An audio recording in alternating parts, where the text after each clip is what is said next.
mean to alert you, buddy. Happy Sunday, everybody, or whenever you are watching this. It's Sunday. That means it's our time for our Sunday chats, where we're able to kind of connect. I'm able to talk to my lovely audience, my community. It's great. It's a great time. I just wrap things up at the tea time with the patrons. It was a great conversation. Like when it comes to creativity, creatives, which is all of you, need community. You know what I mean? Like it's so important. I could never overstate the importance community has when it comes to creativity. And it literally could just be the way that you balance your checkbooks if you're still doing such a thing. Like there's creativity in everything, and it's so nice to be able to like talk about it with people who understand, which I think is everybody. Darn it, it's. So it's just one of those things, But I'm gonna let everyone shuffle on in here so we can have ourselves a little chat. It's great. Okay, there we go. Just make sure all of my things are in order here. Good morning, good evening, and good night. And if you're, if you're watching this later on, oh, hello, there they all are. Wonderful. Sorry I missed tea time, Jesse. No pressure at all. And if you don't know what they're talking about, that's tea time is with the patrons, where we get to just talk about creativity, and it's great because we have people from all walks of life in there. It's such a welcoming place. It's such a, there's just such tolerance for each other. Not that we even need it, because everyone's so darn cool. Hey, Harry. Oh, I hope you're having a good day, my friend. Darn right, William. We're doing it, and we're going to do it live. But yeah. And this, this is like the tea time mug that Yvonne, one of the artists that's a part of it, created for us. It's one of my prized things. It's funny because when I open my cupboard every morning, I'm like, I have my coffee or my tea. I got to think to myself like, ooh, what cup am I going to have? But I can never have that not on a Sunday. It's got to be my Sunday cup. Updates on the Valhalla clock. You haven't started yet. Oh, I know. I'm itching. I am itching and dying to be able to start that clock. I have everything ready, right? I got my brain right. I got my materials right. I'm gonna have to like relearn how I'm gonna build it again, but like, I'm so excited to begin. My goodness, it's gonna be such a cool clock. And you know what? If the place where the Valhalla doors are don't want it, well, by goodness, I'm gonna build it anyways and stick it somewhere. It must be built. It's a wonderful Sunday, Catherine. It's a wonderful Sunday because you made it that way. Catherine's over here in tea time, just blowing our hearts out of our chest like an alien. Just being so sweet. It's the best. Like for instance, Catherine, if I could put you on blast here, when we first started our conversations together, as a teacher, you were really questioning if you wanted to get into photography or anything like that. And, we compelled you, we like inspired you and helped you, get right with it in your head. And then now you're like selling pieces. Now you're like publishing your work. It's so inspiring to see, that personal growth. Because isn't it interesting how creativity, art, and creation, not only you build it into real life, but it also builds into us a little bit as well. Does that make any sense? Am I coherent in any regard? You know what I mean? Like, it affects us both internally and externally. If you're going through something, if you're going through a lot, channel that stuff. Are clocks your favorite thing to build? Ooh, Harry. No, but I do like them. There's something about, because I put a lot of pressure on a clock, it's got to be reading perfect time. Like that grandfather clock I rebuilt. Like even though I didn't build it, I made a little part for it. But I am obsessively every morning, like running down my hallway, to like check my phone to check like if it's reading perfect time. And usually it's within like 30 seconds. And then I'll make a minor little adjustment, But I'm such a perfectionist. We covered that a little bit today on Tea Time as well. How to get over your inclination of perfectionism. That's a very tough hurdle to jump over. But when you do, let me know how it goes because I'm not there yet. Oh, the group is literally the best. I know, right, Catherine? And you know what's crazy? Is like the tea timers, the whole Patreon, this here with YouTube, it's all by accident. You know, I didn't set out to be like, ooh yeah, hey, you know what we should do? I got an idea. You know what we should do? We should make a super cool community that celebrates creativity and propels each and every one of us to be our best creative self, you know? Hell no. No, I'm just over here dingling around and in the internet and it just happened on its own. It's pretty crazy. Yes, Colton, hello everyone. It's good to see you, my friend.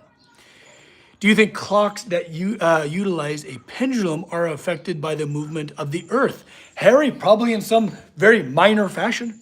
Absolutely. Yes, orientation by a little bit, you betcha. It's so cool.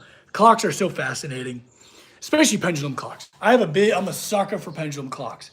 Weights are cool. You know, weighted clocks, which are, some type of pendulum clocks. You can have turret clocks, many different movements. But I love a good pendulum because it makes such sense. You have an escapement, right? Something that's able to turn super slowly and it's able to release that weight in a very controlled manner. And then you have the length of a pendulum, which is like a metronome, right? A metronome, but it is inversed. It's so cool. I love clocks. They're not my favorite thing to build though. I think my favorite thing to build is constantly changing, like the wind. You know? Max, have you ever done blades? Oh, yeah. Oh, yeah. Absolutely. Justin Ross, grasshopper escapements. I haven't looked much into those. But I understand what you're saying. Yes. At the local planetarium. Oh, Harry, don't even get me going about planetariums, man. At the local planetarium, there is a type of 24-hour clock made of a pendulum and dominoes. That was dope. Totally. Well, and those pendulums that tell this, where it's at just by the rotation of the earth, right?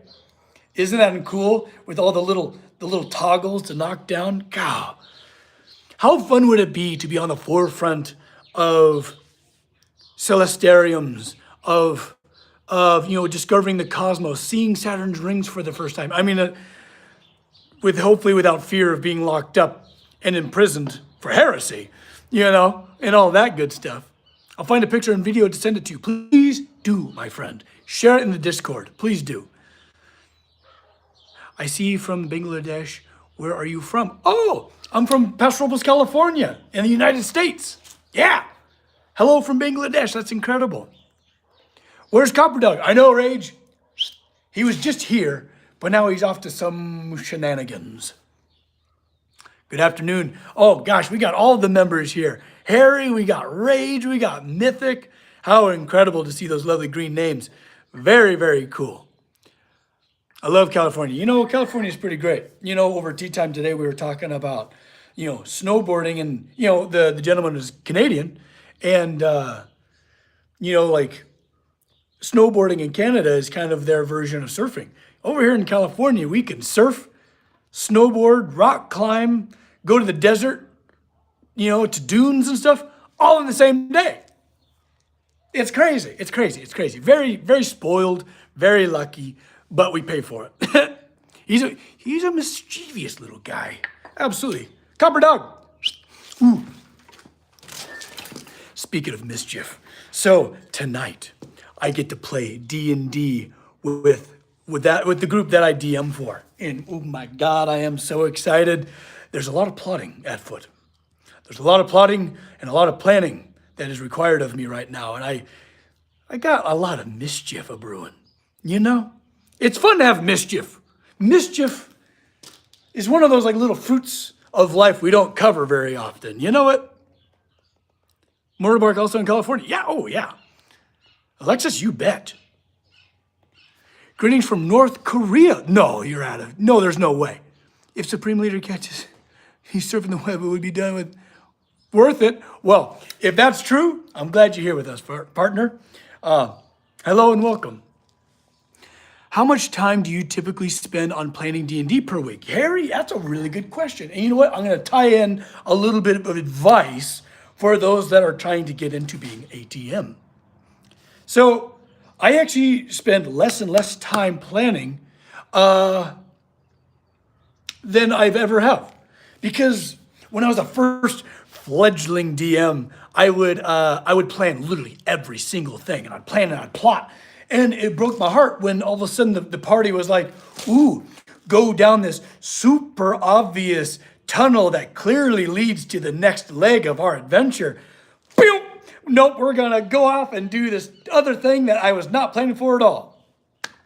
Breaks your heart as a fledgling DM, you know what I mean? And I think it's really important to trust in your ability to create on the spot. And I think this goes into a big meeting. I think this goes into like like a business meeting or like an interview. You know, be prepared. Obviously, don't take this as advice as like I don't need to plan. I got this in the bag, and then flop. Right? Do some good planning. Feel like you got your feet underneath you. But also, I would trust yourself. Have faith that you will be able to rise to the occasion. Now, when it comes, like I know where they're at. I know that like there's like 3 places they could probably go, and I have that relatively created in my head. Right? I have that relatively planned out. I got some good scenes. I got some good beats to hit if things go in that direction. But have faith that you can manage, even if it takes like, okay, give me a minute. Let me like meditate on the choice that you just made. Okay, I got it. And then like let your creativity be unrestrained. You know what I mean? Like trust in your creativity to be on the spot because you're playing the game too.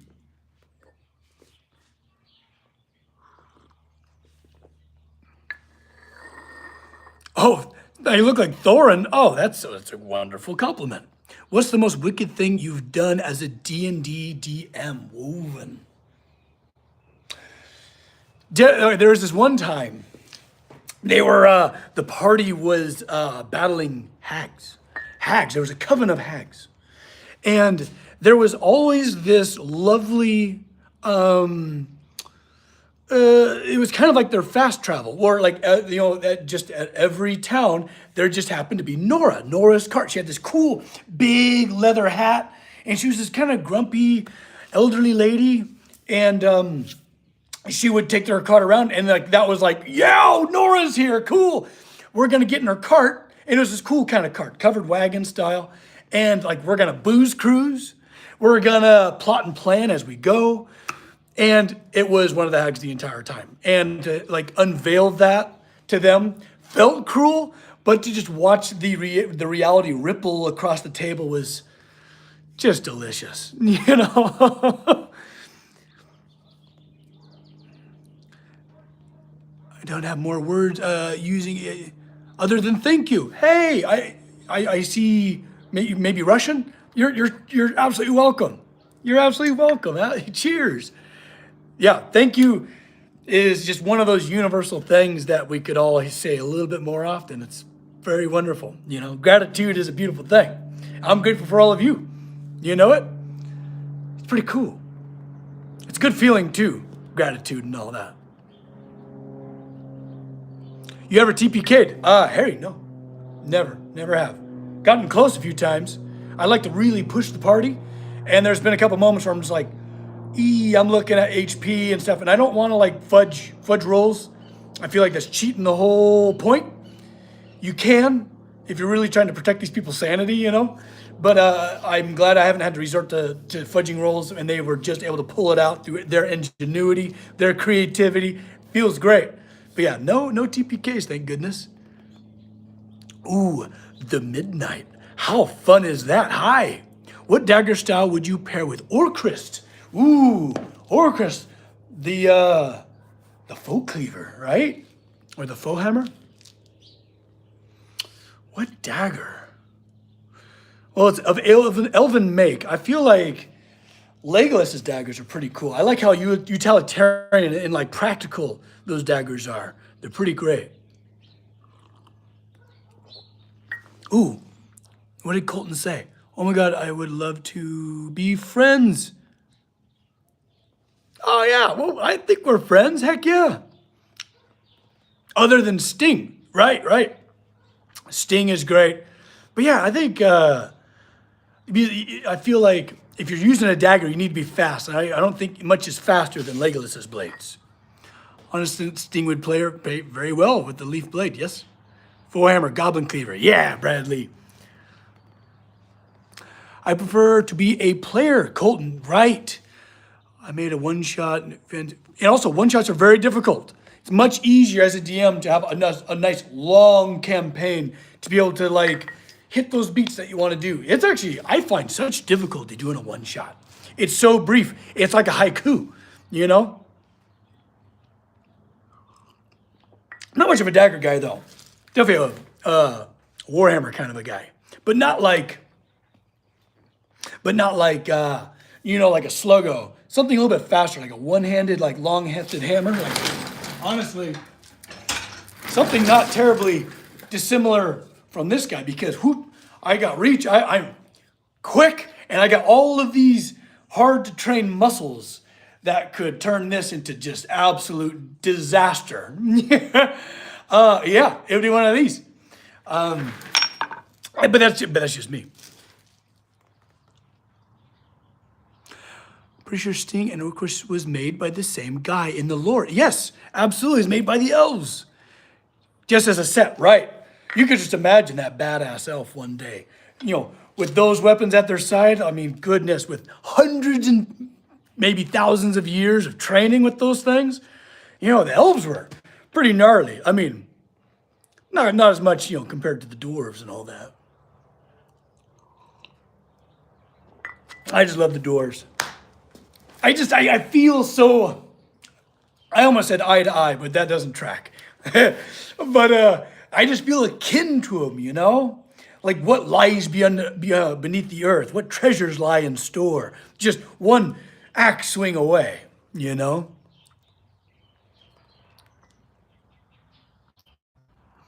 Hey, Colton, you're in Cali. That's right. I forgot about that. I will travel eventually. I'm just getting a little more expensive. Yeah, 100%. We get that. Ooh, Matt, now you're getting me into like the lore of it.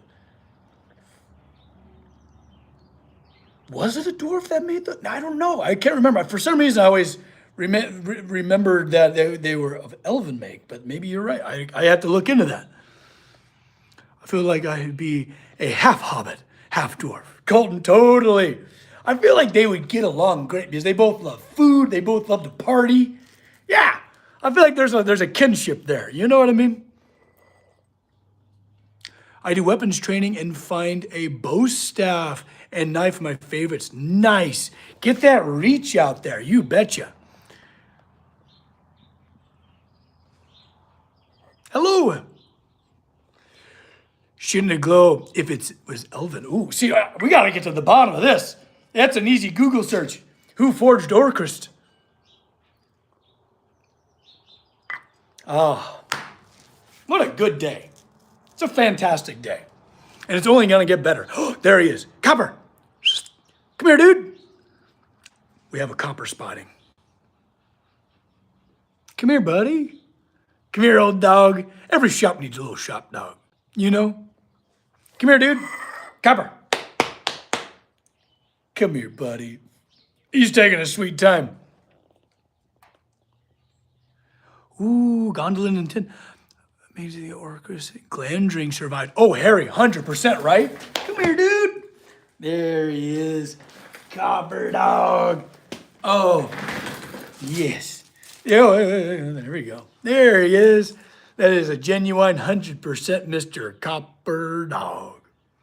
You're a good boy. Freaking love him. Oh, man.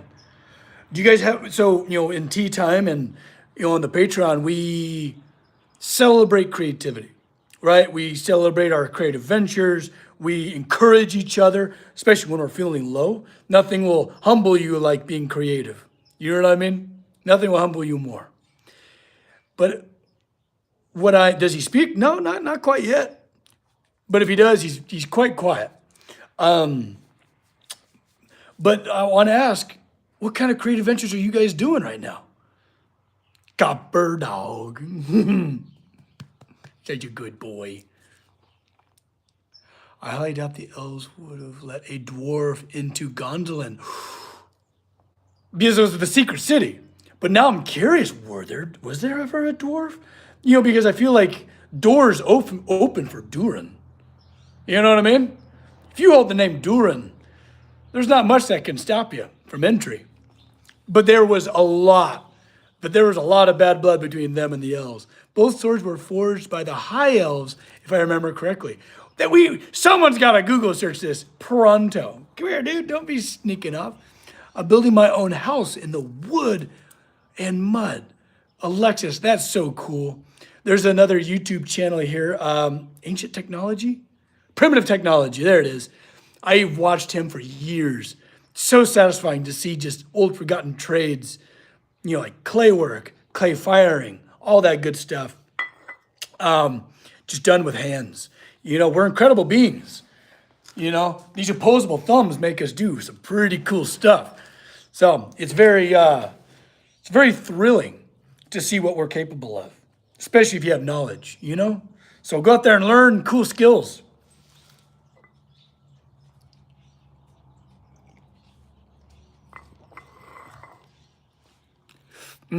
Absolutely, Harry. I may have been wrong, but I know that the dwarves taught the elves better forging techniques. Takes a lot of time when you do it alone. Absolutely right. Have the same perm your girlfriend does. Oh, it sounds like she's got lovely hair. But I don't perm it. This is done with sweat, fire, and, you know, luck, I guess. I don't know. Hey, Katerina, it's good to see you.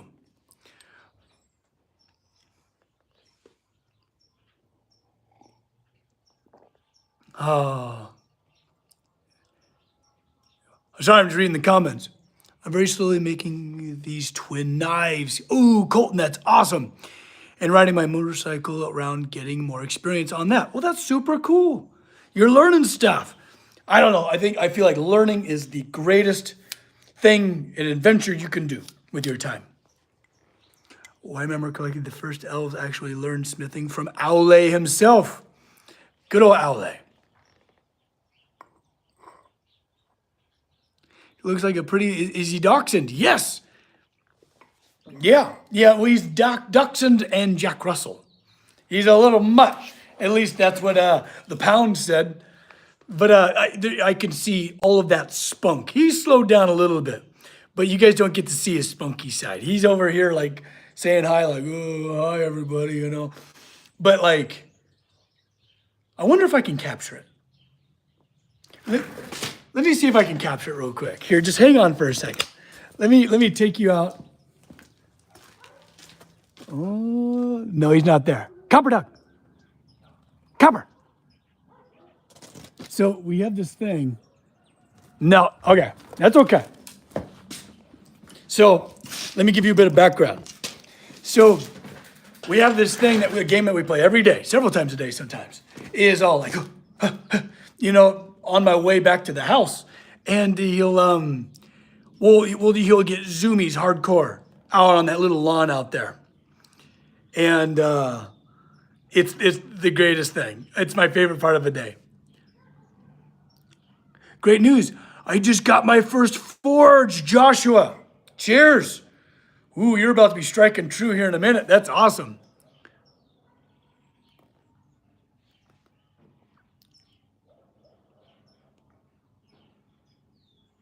Love zoomies, right? They're the best. Curiosity question. What has been the biggest loss of hair you've had during your forge work? That's a great, I mean, stress will definitely do it to you, you know? But I know exactly what it was. So this tool right here, I idle is at like think 3,000 RPMs. Sorry, 25,000 RPMs. It goes, and this bit here goes at extraordinary speeds. 25,000, not 2,500, 25,000. And I was like grinding. I use this tool a lot. And, you know, like one of these, and it was like so instant. It felt like someone just whacked me on the side of the head. But it, like, all of a sudden I just see this like big old chunk of hair. But when it comes to forging, maybe a little bit like, you know, when I'm like over the anvil forging, sometimes this is danger zone. And that's actually kind of nice because it keeps it trimmed, right? Just the ends get a little singed. That's no problem. I got plenty of it. The world would be a more beautiful place when you express your creativity. I totally agree. I'm telling you right now, everybody has creativity in them. You know, it could be the way you build Legos, you know, like it's the way that you organize your laundry. It's just there's creativity in there and you could use it in so many different ways. You know? It's just the best. Can I borrow some of your testosterone? I wish I can give it out, you know? Oh, testosterone's a hell of a drug, man. I don't know. Makes you a little aggressive sometimes. Gotta have embers burning at the ends of your hair like Blackbeard did. Ooh, that could be maybe that'll be this year's Halloween costume. I'll put some smoldering stuff like under my hat and, you know, maybe I'll just won't trim my beard until October. I don't know. Some Blackbeard stuff would have been pretty cool. Please help. I also speak English like you, brother. Please help. I want to also speak English. Hey, don't take English lessons from me. I hardly speak it myself. What's the story of the large chain hanging behind you over your shoulder? Yeah. That one? Which one? Let me see what are you seeing? Yeah, like that one. Yeah, that right there, right? That is. Here, let me grab it. Hell, let me grab this thing. Let me move my teapot. Let me see if I can't crash and burn real quick. Whoa. Ooh, spinny chair. There we go. All right, this big ol' honking chain is from a logging community. This is a big old bit that would lock onto the log and you would drag this thing. Check this out. This thing went under so much force. Look at what it did to some of these chain links. Look at it. Started to separate, like how incredible. Like this is all 1 inch, like 1.25 inch bar. And this is 3 inch. We're talking big steel. And for it to stretch these links like that is incredible. You know, like just when you understand steel to absolute fundamental levels, you know, to like a chemistry level. When you work steel for over 20 years, you just have a completely different relationship to it. And seeing and putting together in your mind what it took to do that is incredible. I just love the hell out of it, and I want to use it for something. I just don't know what it is yet. It's got to be used for something. You know, I got a lot of stuff around here like that. You got to be careful because you don't want to become like a hoarder or something like that. You know, because then you just got crap everywhere.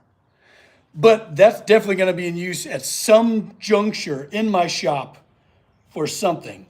And it has not revealed itself to me yet. But you better believe when it does, I can't wait. I can't wait to show you guys what I use it for.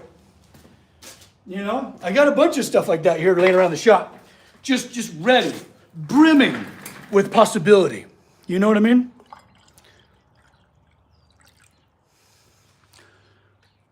You found a big hook in your yard. Hey, you know, everyone needs a big hook.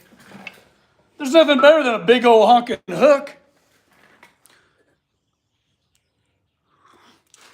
A metal hoarding dragon. Yeah. If I was ever a dragon, ooh, I would definitely be a metallic dragon. I don't think I would be maybe a silver. I don't think there's an iron dragon or a steel dragon, but there is. I'm your guy. But yeah, they would 100% be just metal hoard, just hoard. You know, just waiting for a possibility. You have some serious tools back there. Oh, yeah. Well, when you make everything by hand, you need some serious tools to make some serious stuff. You know it? Oh, speaking of making, here, I'll show you an update of the lock that I'm building.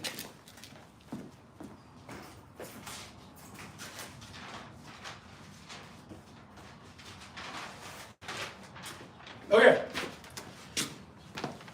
So I got the ginkgo gate behind me, right? So that's the ginkgo gate when it's done. It'll have some lovely stained glass all in there. But this is the lock that I'm currently building. Let me go grab it. Okay. Woo-hoo. Don't drop it. There we go. All right. So here we are. I just love this freaking creation, this forging, so much. Let me scoot that on over. So I got this piece of solid 1.25" bar running through this thing. That's why it's kind of heavy. But this forging is just so nice. God, you know, like it goes through this, let me see. Goes through this little slot, right? And this is going to create the channel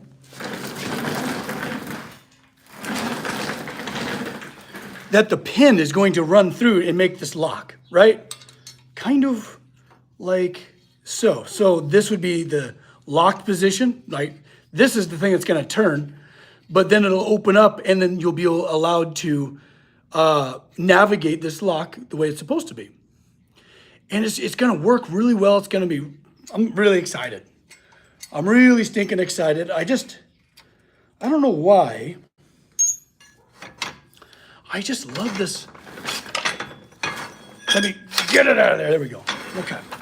I just love this little forging so stinking much. Because you know what it kind of reminds me of is like, you remember from Hoth, right? That droid. Let me get this stuff settled in here.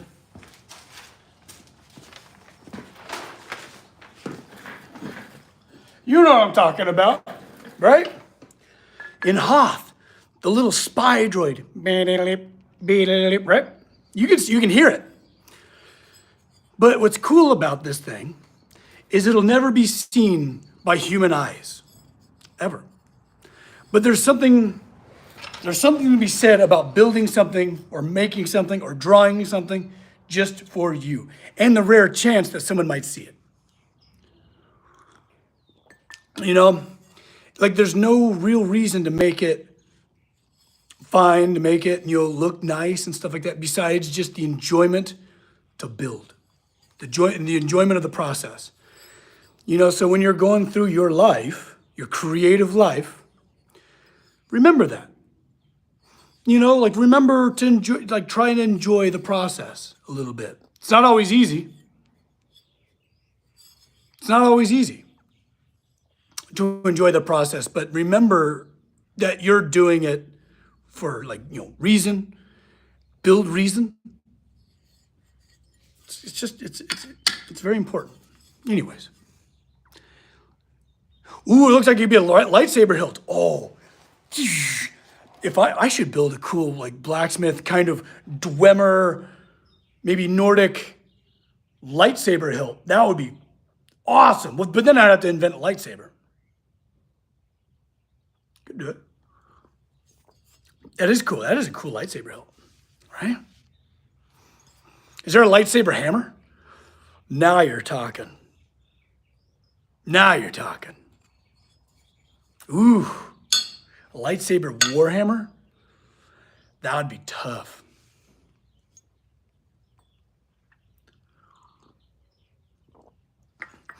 Max would be a steel dragon with the love of anything steel worked.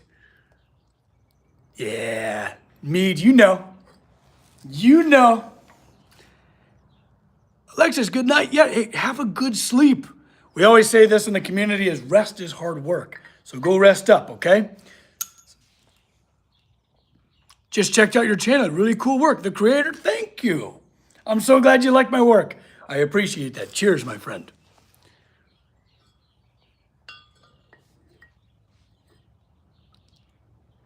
Impracticable, sick. Benjamin, 100%.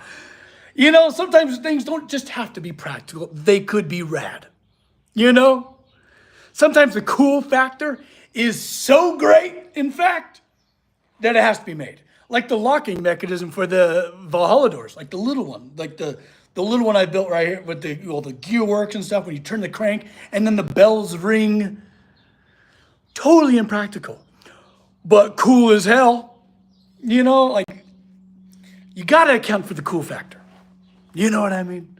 Cool factor is very important because if you look around you, if you notice how boring everything is, think lighting, think, door hardware, think everything around you. It's all freaking boring, right?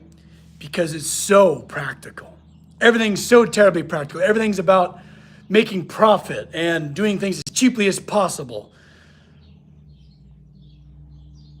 You know what? I say screw practicality. Make it awesome.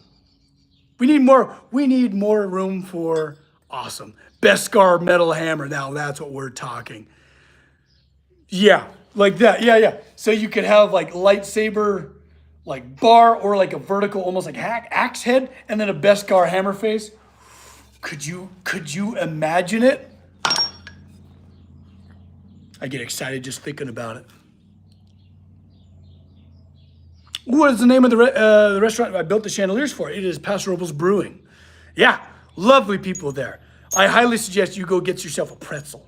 Go get a pretzel there and tell them I sent you. Oh yeah. Now I can't get this lightsaber hammer, Beskar hammer out of my head. That'd be cool. That'd be really cool. Pretty neat. Well, I don't want to take too much of your time. You guys got to have a beautiful Sunday just waiting for you today. However much left of it, how much left of it you guys have. So I'll leave you here. I'll leave you here to your wonderful day. Go get creative. If you have some time off, try to get creative. You know, I feel like we're at our best when we're doing something creative. You know, play. The sense of childlike play.